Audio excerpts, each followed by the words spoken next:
And it wasn't until I started encountering all these really, homophobic shite that was around at the time. This is like the late 70s and the early 80s. And at a time when I was very much struggling with my sense of sexual identity. And it wasn't until I kind of slap bang up against all this, all the stuff I quoted in the book, in that Queer and Loathing essay, that I started to question that. And this guy saying, oh, homosexuality is a perversion and evil, and it's a technique of black magic, and I just thought, fuck you, Yeah, fair enough. And that was a real wake-up moment for me, because I started to, and it wasn't instant, I took a long time over it, but I suddenly started to question, well, if they're wrong about that, then what else are they wrong about, Yeah. We occult authors have this tendency to pontificate, but they're not giving you just their opinion. It's not just the author's opinion that homosexuality is a technique of black magic and perverted and evil. It's a fact, it's an occult law he's stating. And I think that can be an awful trap when you're just getting into the occult. Yeah. Regardless of how you orient yourself to views like that. But it's, we too easily take stuff to be an occult law and occult truth when it's actually just somebody's shitty opinion.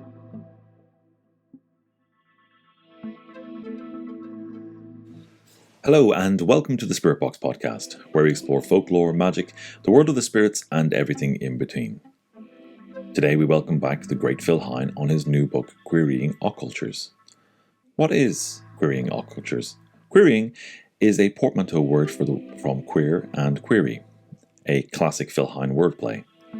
Occulture is another portmanteau word meaning hidden culture, from Occult and Culture. The occult is queer, historically, intrinsically, radically, wonderfully queer, yet at times this essential fact can feel unacknowledged in wider occulture dialogues. Addressing this, Phil Hine's Queerying Occultures is a collection of queer-themed essays exploring, questioning and reflecting on the diverse trajectories that might arise from applying queer questioning to occultural themes and practices. Drawing on perspectives from queer theory, history, continental philosophy and shared experience. Phil explores subjects as diverse as shamanism and gender-variance, the rise of queer pagan approaches, the uncomfortable history of occult homophobia, queer perspectives on Tantra, Pan, sacred spaces and Crowley in the Boy Bar Berlin. This far-reaching, necessary book is both a celebratory resistance text and an indispensable investigation of the queer in occulture. In the Plus show, we get into the Agori, and we get into ideas on the left-hand path and the innate queerness of the left-hand path. We discuss the Shivite story of the woman who became a ghoul. We get into the history of masquerade balls and discuss the relationship between the Battle Brothers, Cuchulainn and Ferdia, from the great Irish epic The Táin. And we talk about the curse of Macha, of the curse of birth pain on the men of Ulster. If you want to hear the Plus show, it's really simple to do so. Simply join the Patreon and you get the entire Plus show back catalogue. All the bonus show extras, including lectures on the Jinn, our spirit garden work, all that kind of stuff. It's some really great content there. And if you're watching this on YouTube, remember to hit like and subscribe. Right, let's get on with the show.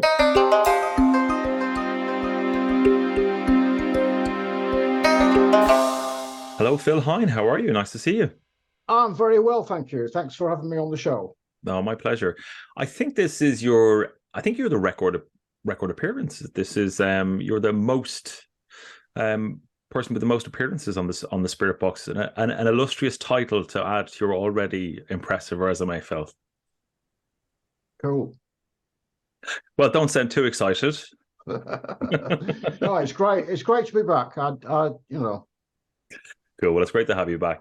And for those of my listeners who may not be familiar with your work, could you give a brief introduction? Well, I've been writing on various occult subjects now for 40 odd years. My early books were about chaos magic, and then I sort of branched out. I've done a little book on Cthulhu magic, Then my last book, Hine's Varieties, was a anthology of essays, a collection of essays stretching back over a 40-year period. This new one, Queerying Occultures, is a collection of essays looking at various aspects of what it means when we put the word queer next to a culture, exploring various facets of that. Which is what we're going to talk about today, your new title, which I read last week with great interest. Really interesting book. I really enjoyed it. You've broken it up into 3 sections where queering paganisms, queering tantras, and queering histories. As I said, fascinating read. You know, I really enjoyed it. You've got some super interesting takes and views on really the from what I found, the kind of the effects of language, and how it dictates how people think about certain things. Yeah. Now I know we discussed kind of a couple of conversation points kind of in the run up to this, but we can start wherever you fancy. Yeah. So, looking at the kind of the first section of the book, like queering paganism, space deities, and mystery, you talk a bit about Pan and the goat, Pan and transgression, and you know, I think again you present really interesting history that positions Pan in a different light, or maybe kind of a less considered light. Could you talk to that? Yeah, well, I mean, I've been a long time devotee of Pan for a start, and some years back, I read a book on Pan by a pagan author. I'm not going to say who it was. It kind of irritated me because he did all the kind of like the Greek myth stuff about Pan, and then he jumped straight to the present day, and there was like nothing, you know, between the ancient days, lost in the mists of time sort of thing, and the contemporary views of Pan. And I thought, this is a great, you know, there's been an opportunity that's missed here, because Pan resurges at various points, you know, throughout history, and he makes his appearance, and his influence goes into literature, music, and sculpture, and just so many things. And that's what kind of like thought, well, I want to start looking at that. You know, I want to look at, if you like, the Pan school of literature that came up in the Victorian and the Edwardian period, the Pan school of art and things like that. And that kind of like was a sidetrack for me, because I'd never really read any, you know, literary criticism or attempted to do any literary criticism. So that was a kind of like branching out into a new direction. And I think we get some fascinating pictures of Pan when he's put into the English countryside by various authors, people like Saki. You know, one of the essays in the book is on one of Saki's stories. D.H. Lawrence, Lord Dunsany, Marjorie Williams. You know, it's very interesting how Pan gets transmuted into the English countryside, and I think he is a very queer figure in that Pan has a dual nature. He's kind of like harkening back to a kind of, if you like, a pre-modern nostalgia for the idyllic, you know, for the kind of like the romanticism of a lost England. He's also extremely transgressive in that he upsets the natural order. You know, Pan can be terrifying. He kind of like, you know, upsets the apple cart. He's a figure of who brings change and disruption, not necessarily a nice deity, if you like. You know, and it's interesting how I find it real interesting how a number of queer authors in the 19th and 20th century used Pan as a figure to articulate that sensibility. Yeah, very, very interesting. And you speak to particular sculpture, Pan and the Goat, to kind of to demonstrate some of this around pan, the transgressiveness, Yeah. and pushing of taboos and what have you. Well, that was when Pan was when they were excavating the ruins at Herculaneum. They found this statue of Pan copulating with a she-goat, and that again is a kind of like a very interesting moment in history, because prior to the discovery of that kind of sculpture and the rediscovery of Pompeii, which was around the same time, people had this image of kind of like ancient Greece as this kind of austere and noble civilization. And they started digging up all these like very sexualized artifacts. And that kind of forced people to change their ideas about what ancient Rome and ancient Greece were like, and they had to accept, actually, yeah, these things are part of the culture. But poor old Pan got stuck away in a like a secret cabinet, and you had to go and apply to look at him. Some people were horrified. One of my most favorite things I found out was that there was a kind of like it became a tourist thing. There was almost like replicas of these objects for the tourists, and I found a comment by one I think Italian guy saying, "Oh, if the amphitheater was portable, the English would carry it off." and you get all these kind of like Greek and Roman sculptures again coming into England, and being set up in rich people's gardens and things. Yeah, it's really interesting. And I got interested in that because I when I was doing the research on Richard Payne Knight, because that whole idea of all religion being rooted in the worship of the phallus kind of feeds into those discoveries again, and the kind of like there was a 18th century passion for ancient art, and also the people going on the Grand Tour, and almost like a Club 18 to 30 for the rich and powerful. And moving back to England, you have a chapter on the Crossbones Cemetery in London, and again, a fascinating read. I really enjoyed it. I wasn't aware of the history of the location, and I suppose kind of zeroing in on the topic of the book, like why is a site like Crossbones important to the queer community? Well, it's a place for the outcast dead, for a start. The people buried there were people who were kind of like beyond the pale. Right. A lot of sex workers were buried there, and I think what I was trying to do in that essay was to say, look, this is very interesting. It as a sacred space, it kind of runs counter to a lot of our notions of sacred space. Right. It's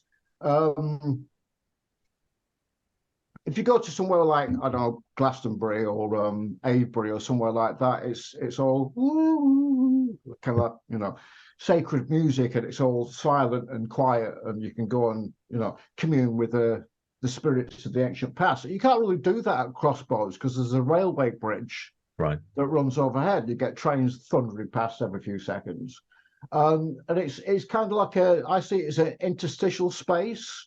It's almost kind of like it's been it exists right in the centre. I mean, it's just behind London Bridge Station. You can't get any more urban than that. Yeah. And it's also a space that I think has different resonances for many groups of people who all come together for it. And it's also in many ways it's a modern space as well. So I think what I was trying to address in that essay is the idea that sacred space is where we actually find it and where we create it, and I think a lot of what happened with Crossbones is down to John Constable, who almost single-handedly recuperated it and made people aware of it. So in that sense, again, it's a modern space, you know. Right. And I'm fascinated by those kind of like intersections between the modern and the urban, and again how we find sacred space. You know, it's kind of a bit like, you know, when you're on a road and you see a bunch of flowers by the side of the road, and you know that that's marking the spot where somebody's died. You know, like an accident victim. And it's kind of like, it's that kind of as I say, finding of the sacred in the midst of the urban environment. Yeah, it's interesting you mentioned that. Something that's always fascinated me, the kind of the roadside memorials. You know, that stretch of road can mean so much to a select group of people. Obviously, not in the happiest of connotations, but yeah, I often find, you know, I don't know if they have it here in the UK, but certainly in Ireland, people install memorials with the pictures of the people who died by the roadside. Yeah, I always find it extremely potent when I see those. You know, I mean, you kind of get the echoes of a tremendous sense of loss. And I guess, you know, tying that to Crossbones, you know, as you said, these were marginalized people. I mean, what does that evoke in you when you think about Crossbones? Sorry, I it's part of my walk through Sacred London. Right. When I worked for UBM, who were based in a building that's no longer there now, it's been blown up. I used to do almost, it was like my walk to work.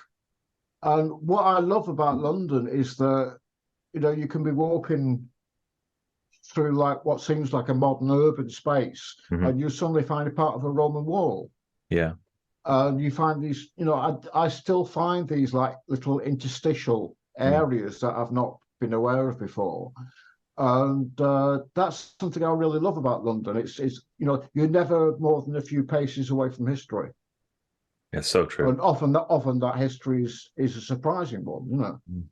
So I really enjoyed digging through, if you like, you know, the history of Crossbones and its relationship to, you know, that area of Southwark, which is now quite gentrified, used to be one of the worst areas in London, you know. Yeah.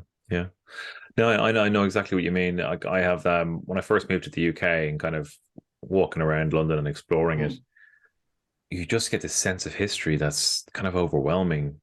Like a lot of the names of streets, like in Ireland or places in Ireland, they lost their inherent meaning because of kind of the cartography of the country in the 1800s, you know, where a lot of the meanings of places were kind of either phonetically translated into English or just kind of made up, you know. Like as a town in Ireland called Foxford, you know, that name is entirely made up. Like the actual name in Gaelic is like Bailassa, which like it kind of means like mouth of the bend of the river. Like that's what all the traditional names are all kind of like. The forest on the hill, like they're all kind of describing the geography. But like walking around the streets of London and like seeing places like Cheapside, you know, or the names of like what people did in those areas, you know, like Hoopers or there was one was like, it's like Artillery Lane or something like that. You know, it's just fascinating. It like, you know, you really get that amazing kind of immersion in the history of the place. One big one for me is the site of the Bethlehem asylum. You know, that has a lot of resonance. You know, but anyway, we're here to talk about your book rather than my reminiscing wandering around London. Let's do that. Yeah. Yeah, I think we should. That's what the people are here to do. One thing that really jumped out for me is, and I'm going to read out the paragraph and you talked about kind of how people approach deities, and you said both approaches have their problems. The archetypical perspective tends to ignore historical and cultural influences in favor of a universal deity.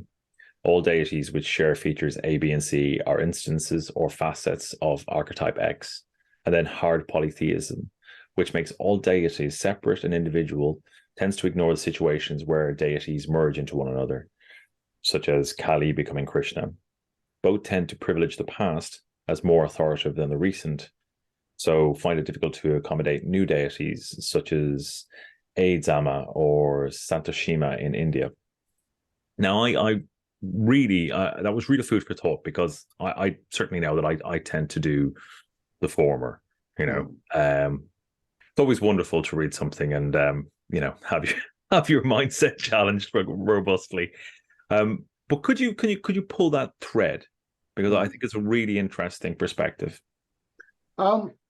Well, that's in the querying, one of the querying deity essays, and part of what I wanted to do with the book was not only to talk about history and stuff like that, but also to look at how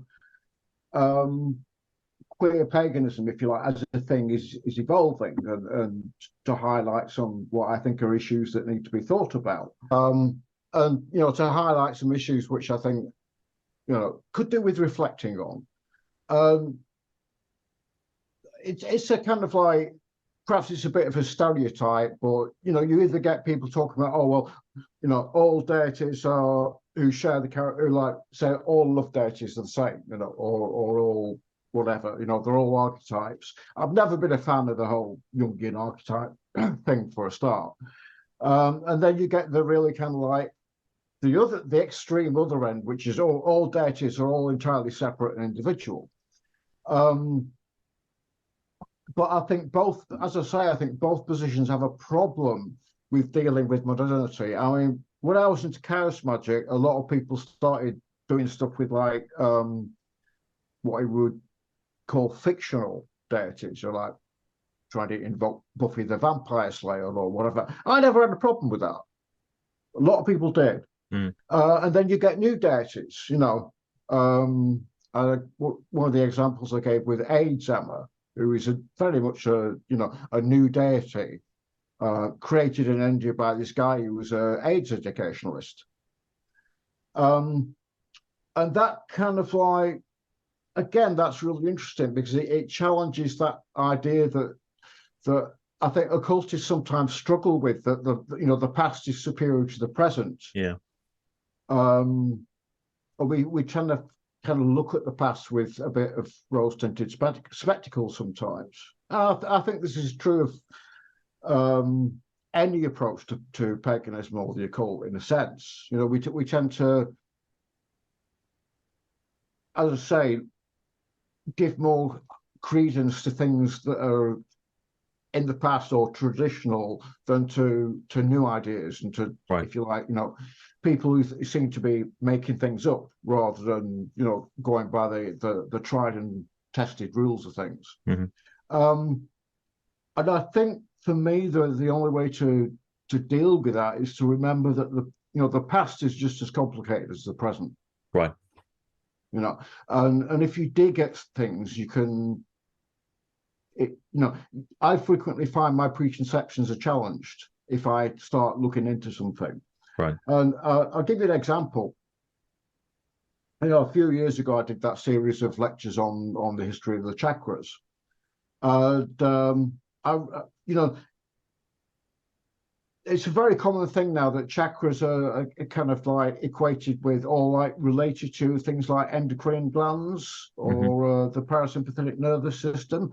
And I assumed that would be, that's a Western, if you like, a Western attempt to reify and legitimate chakras through relating them to, if you like, biomedical discourse. Yeah. And I found, much to my surprise, that the people who had actually led the way in making those connections were Indian doctors. Oh, fantastic! Right. No, it wasn't Westerners. It was Indian doctors who were doing it in the late 19th century. Right. And I thought, okay, well, why are they doing that? And so I had to do some more research to come up with a reasonable hypothesis about why that kind of like identification happened. That's fascinating. Yeah, really fascinating. And do you think this is, your perspective on things like you mentioned, kind of originally like chaos magic and invoking, Buffy the Vampire Slayer is a mythical figure. I remember in what's it called, the Invisibles comic series where King Mob invokes John Lennon. Yeah. Do you think like the roots of your consideration comes from kind of your roots, I guess, in chaos magic? I think so. I mean, for me, the important thing, if we're talking about magical practice, is it's about your emotional engagement with something. Yeah. And if invoking John Lennon does it for you, then why not? Yeah. It's just as valid as doing a very traditional ritual to if you like, a deity from a historical or mythic background. I think, and that's kind of why I think, again, a lot of queer practitioners that I know don't kind of like they don't make that kind of distinction between, this is a legitimate deity and this is a made-up thing. One of my friends who's involved with Crossbones was actually trying to, I think they did a lot of work with the Shades of Bolton and Park. I don't know if you were familiar with them. Are they body snatchers? No, they're drag queens, basically. Okay, I'm completely wrong then. Bolton and Park were two drag queens, basically, female performers who were arrested and went to trial. It was a huge kind of like political trial. I think one of them was having an affair with a member of the royal, with a member of the upper classes, somebody who had links with royalty, let's say. Right. There was a huge trial, and they were actually acquitted. Okay. And this friend of mine was using them as, if you like, magical role models, right, to empower their own, personal work, which again I think is a similar sort of thing, Right. And in terms of like results, where I guess some people may have the perspective that if they're working with some sort of ancient deity, that they get some sort of communication, and maybe kind of like the fact, like the mindset that they're dealing with something that they believe has thousands of years of history and kind of energy from ancient belief. I'm going to kind of reposition this question, actually. Sorry, but does it? If we look at kind of how people communicate or perceive communication, if we're saying this is something new, then it puts a whole question around, well, what is a deity? And I think it seems to be kind of, it's a very, very potent question. It is, yeah. Yeah. And it's a question that has no easy answer, and I kind of like questions that have no easy answer. Fantastic. So you also talk about queer pagan mystery. What does that mean? I don't really know, but again, it's something I started to want to prod, because I think I go through this at the start of the essay. I was, somebody sent me an email, so we'd like you to invite you to this queer pagan mysteries workshop, and I was like, well, what are these mysteries? And that's me kind of like taking, if you like, a trope of there are pagan mysteries, whether they're they're queer and kind of like poking at it and say, well, look, what are we actually talking about here? Right. My ending point is that, well, the only mystery I can tell you about is the mystery of why three gay men got up in the middle of a thunderstorm at dawn and made blueberry pancakes at Queer Pagan camp. And, so the answer is, well, they said they would, so they did. Right. And I think that's I get the sense that when people start saying, oh, well, this is a mystery and that's a mystery, I kind of like want to question it. Right. And this is why I got into that whole idea. Well, mysteries tend to be exclusive.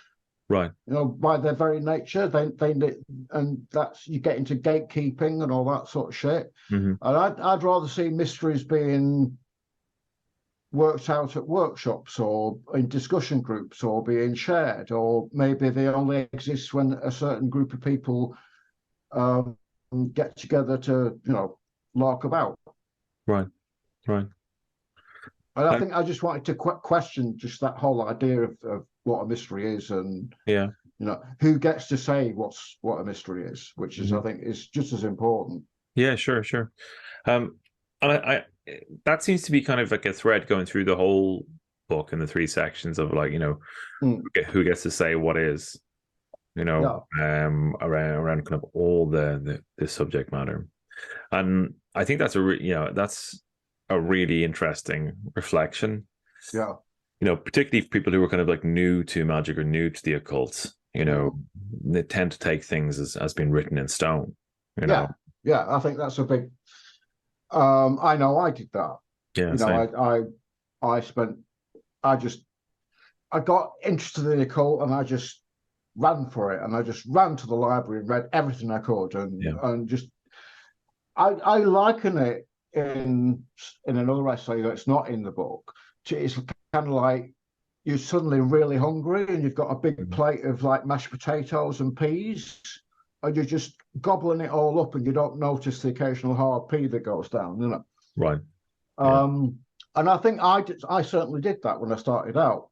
And it wasn't until I started encountering all these really, homophobic shite that was around at the time. This is like the late 70s and the early 80s. And at a time when I was very much struggling with my sense of sexual identity. And it wasn't until I kind of slap bang up against all this, all the stuff I quoted in the book, in that Queer and Loathing essay, that I started to question that. And this guy saying, oh, homosexuality is a perversion and evil, and it's a technique of black magic, and I just thought, fuck you, Yeah, fair enough. And that was a real wake-up moment for me, because I started to, and it wasn't instant, I took a long time over it, but I suddenly started to question, well, if they're wrong about that, then what else are they wrong about, Yeah. We occult authors have this tendency to pontificate, but they're not giving you just their opinion.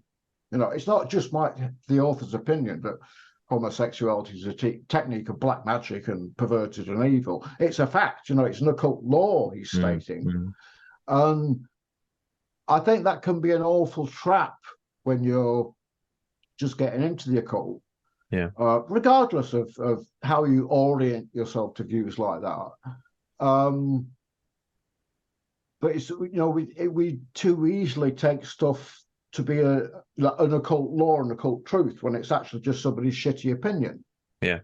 And for me, it was all the homophobia. But I've got friends who are perhaps not so bothered by that, but found a lot of the racism, that jumped out at them. Right. I read all of Dion Fortune's novels in my 20s, and I was really into Dion Fortune. And it wasn't until later that I kind of came back to it and thought, it's really fucking racist stuff, But other friends of mine, one of my Jewish friends was kind of like, she's really anti-Semitic, and I was kind of like, oh, I hadn't switched on to that, Right. And How do you feel about kind of occulture now? In what sense? Well, I guess through the same prism, like, how does it look? From a from my Yeah, queer perspective, um, it's kind of interesting at the moment because we're seeing a huge backlash. The trans people are being demonized, and it's not going to end there. yeah. They want to roll back the clock. They want to bring in. There's already been people going on in Britain about bringing back, Clause 28. What's Clause 28? Um, the idea that the promotion of homosexual lifestyles shall not be done by any local council. So, like, nothing in schools, nothing Right, in libraries. right. They want to bring that back. We're seeing a huge turn back to the repressive ideologies of the 1980s. Mm-hmm. As the UK and America swing to the right. So that's kind of worrying, Sure. to see these views coming back into play. I don't think we've ever escaped them. And again, it's this problem we have of privileging the past and seeing, as I say, somebody's shitty opinion as sacred truth. Yeah, yeah, yeah. And I think you build that argument really well. You know, like dissecting a lot of the. We'll get into it later, but like the stuff you spoke about or wrote about rather around like the idea of energies, of male and female energies, and how that plays out. Um, yeah, I mean, Yeah, I thought that was really intriguing. And I think it's that dissection of so many kind of taken for granted ideas that's really potent in the book, really necessary. And this is truly revealing. mm. So the next section of the book, Queering Tantra, Mm. again, you look at that concept of deconstructing the kind of binary position on everything, Yeah. particularly stuff like in sex magic. And again, kind of one quote jumped out at me, so I could just read that to you. We can talk to that. It's undeniable, I think, that Tantra now operates as a kind of generic, globalized brand image that is so caught up with contemporary representations of sexuality, and in particular sex therapy, healing, and sexual liberation, that no amount of finger wagging and distinction making is going to dislodge it. Many people who Yeah. encounter Tantra in this context are surprised, at least judging from some of the comments I get, that there are other kinds of Tantra which are at times seemingly at odds with the Tantra / sacred sex representation, and that these Tantras are widely practiced by people all over the world. Now, just before we unpack that, Yeah. if you need anybody for the audiobook, Phil, just saying. But anyway, over to you. Okay. Well, I, I, from what I remember, that paragraph is, there's this argument about Tantra versus Neo Tantra. There's proper Tantra, which is the historical traditions, and then there's Neo Tantra, which is all the sacred sex stuff. And I know some people who are on the kind of like proper Tantra side of it get really irritated by all the Neo Tantra and the sacred sex stuff, and try and kind of correct people and get into huge arguments. And much as I agree with them, I think it's kind of not going to, you know, they're not going to shift people's perceptions. Right. Because we've, this idea about sacred sex and tantra has been around for uh, must be knocking on 100 years now. And I think, you know, there are some kind of like crossovers between the two, if you like, the two perceptions of the thing itself, which of course is a hugely messy category. Tantrism is a kind of like 19th century Orientalist neologism. Tantric practitioners didn't refer to themselves as doing tantra. there's all that. And yeah, it's interesting because I remember I was talking to a friend of mine from America on the phone several years ago, and he goes, "Oh, what are you doing at the moment?" I said, "Oh, we've got this tantric group in London," and he kind of like, "Oh, that sounds brilliant. We're not doing sex stuff, And he goes, "Well, is there more to it?" And I said, "Actually, there is. Yeah, there's a lot more to it, Mm-hmm. but." And again, for very complex reasons, Tantra has got caught up in this whole idea of sexual liberation and sexual healing and sex therapy, and yeah, it makes, again, it's an interesting thing because some people want to see those two halves of the brand, if you like, as totally separate, and I have some sympathy with that, and Right. other people want to merge them and are merging them, Right. and Tantra's become like Hoover, I think, the term. You say Hoover Okay. to a certain section of the British population, they know what you mean. Yeah. It's become generic, Right. it's that. And many years ago, at a workshop I did at Queer Pagan camp, I asked everybody who turned up to the workshop what the word Tantra meant to them. And one guy just looked at me and went, "Stink." And I thought, yeah, that says it all. And a lot of people say, "Oh, it's about sex and transgression." So, well, that's debatable. Right. So again, it's a tricky area. Now, I just wanted to, I guess, picked a couple of essays that express what I feel is interesting and perhaps queer, if you like, about Tantra, which is not necessarily anything to do with sexual rituals or orgies in cremation grounds, but Tantra for me is it's a very joyful practice. It's about finding the wonder in the everyday. Mm-hmm. And I wanted to try and get that across in different ways. One of the big issues, again, I think that runs throughout a lot of in the book is this idea of the binary polarity. There's men and women, and Mm-hmm. hardly anything in between. Sometimes something in between, but that's a definite polarity thing.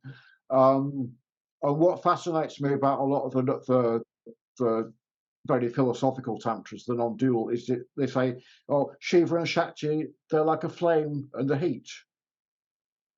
You can't separate the two." Yeah.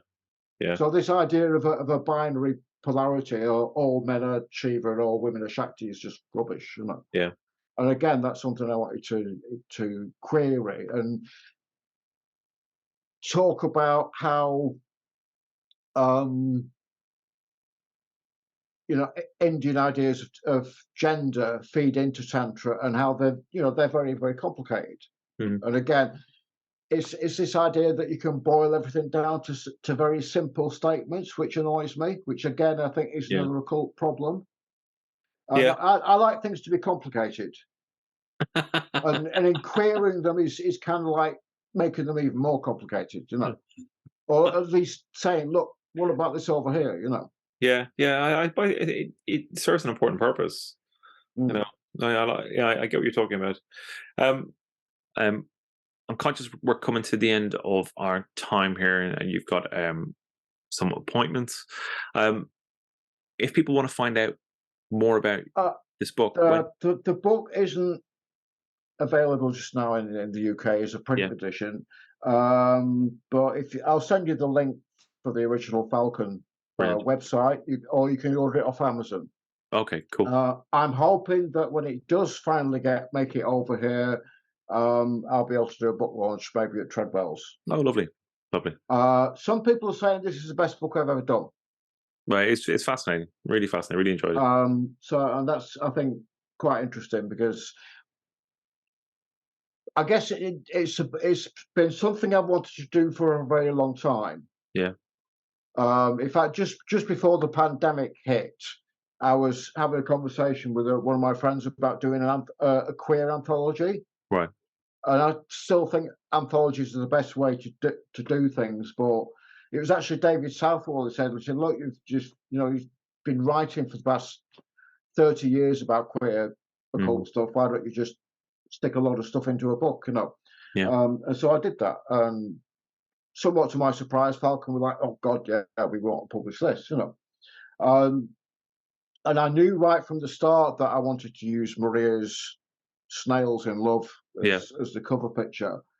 But it took ages to come up with the design of the book, right, of the cover. But once I did, I thought, yeah, that's it, Yeah.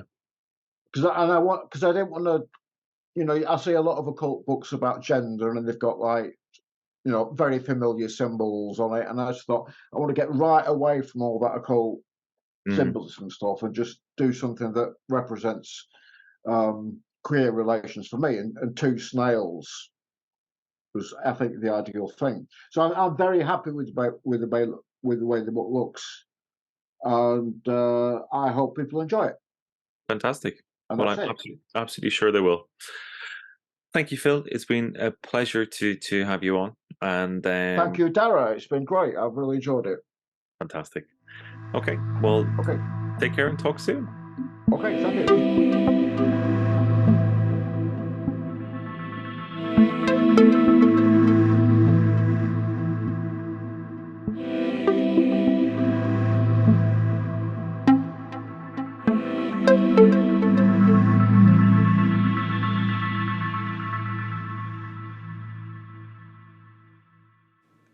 Thank you, Phil. I hope you all got something from that.